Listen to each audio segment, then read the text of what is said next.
One of the things that Paul Benassi shared with us when he came forward was that at the parties that they had in Omaha, Nebraska, the Omaha police chief was involved. And if you'll remember, as I was talking earlier, when I received the death threat and I asked the police chief to call over to Omaha, right. When the other two girls were missing, he wouldn't. Yeah.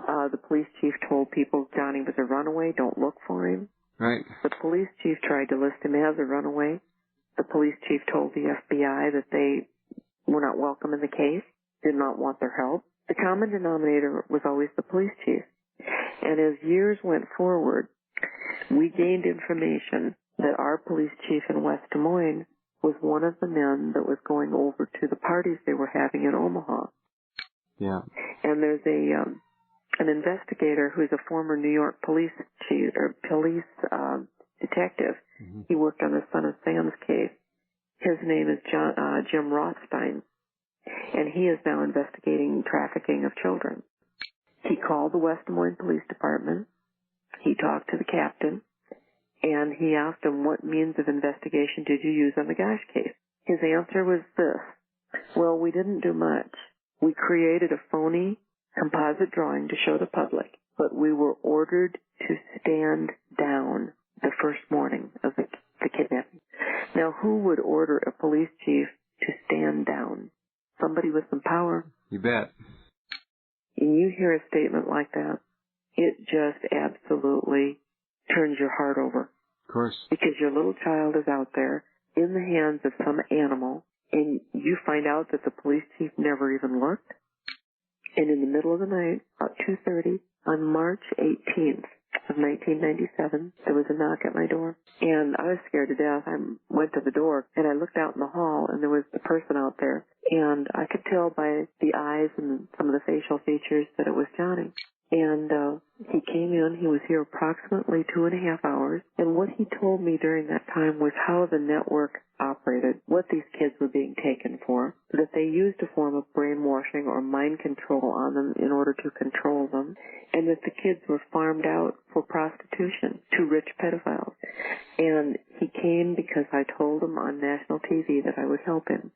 And he didn't want money. He didn't want to stay. I thought he was home to stay when he showed up at the door, but he wasn't. He told me that he came to give me some information and some names so that I could get these guys arrested. And he said, no, I can't stay. My life would be in danger, and so would yours be. Then I was criticized later by people and said I should have wrestled him to the floor and made him stay. No, And that wasn't what was the right decision at that time. Correct. I'm very proud of him for having survived it. A lot of kids didn't. I know. A lot of them die. And the fact that he survived it at all and grew into adulthood is amazing. And I realized right from the beginning that everything I did publicly, everything I did on the case privately, I was holding my son's life in my hands. And I know that one of the things they do is to force the kids to commit a felony. And they use a lot of drugs on them. They force the children to commit a felony, and then they use that as leverage. Okay, we're up on a break here. Right after the break, we're going to move forward to the Jeff Gannon thing now. Okay. Sherman Skolnick, one of my columnists, was first to make the connection in public. I think on February 19th, Hunter Thompson committed suicide, or so they say, on February the 20th. Literally hours after Sherman broke the connection. And he said in no uncertain words that Gannon is Gosch. I received a phone call from a young man that lived in Seattle, and he asked me if I knew about what was going on the Internet, and was Jeff Gannon my son? And I didn't know what he was talking about. And he said, well, I'll send you a couple of links. And I was just astounded to see all of this that was going on. When I first looked at the photograph, I couldn't quite see what everybody else was seeing. It was a very fuzzy photograph, and it was a kind of a side view of his face. Right. Well, then a little bit later, I got some better photographs, and I took them and I put them next to Johnny's and began to just compare feature to feature, like just around the mouth and chin, for instance. There are many features of Jeff Gannon that are identical to Johnny's. And there were moments when I would look at it and I'd think, yeah, I can see that. It might be him. Then other times I would think, how would you go from a 12-year-old kidnapped boy to sitting in the White House press room with such a leap? And yet I knew that a lot of these kids that weren't killed within the first few years of being in these rings were actually groomed for high positions. They weren't running around the country like ragamuffins. They were actually used in strategic positions. Sure. For a purpose. And they achieved that through some of the mind control. I'm sure many are asking, well, you saw him 7 years earlier, and how did he look then? Then he had his hair shoulder length, dyed black, and had a very dark tan because he had been outdoors a lot. Johnny used to get very, very dark when he'd be in the sun, and I do too. And he looked completely different in that respect because it's hard to get past that look, which was the last I had seen him, to the shaved head look. Right. And yet, one of the other kids that was involved in this ring that Johnny was in, he had contacted me about 2 years before and told me that Johnny had shaved his head. But then to see it with Gannon and the notoriety of how big this had become. Well, from that point on, then I contacted a private investigator and we began working on the background on Gannon. He showed up only 2 years ago. Got his journalism credentials off the internet for $50. Yeah, two-day course or whatever it was. And so there were so many things like, who was he before he was Gannon? Was he really Guckert? Or was that an assumed identity?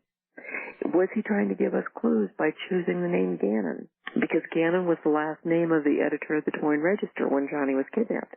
Pretty amazing coincidence. And then on Gannon's website, he had a paragraph about the art of hiding in plain sight. Well, there you go. And then the initials that he chose were the very same as his own. I mean, JDG. You really can't be much more subtly blatant than that, can you? Exactly. There were so many subtle hints there, but yet we were lacking that one final piece of evidence.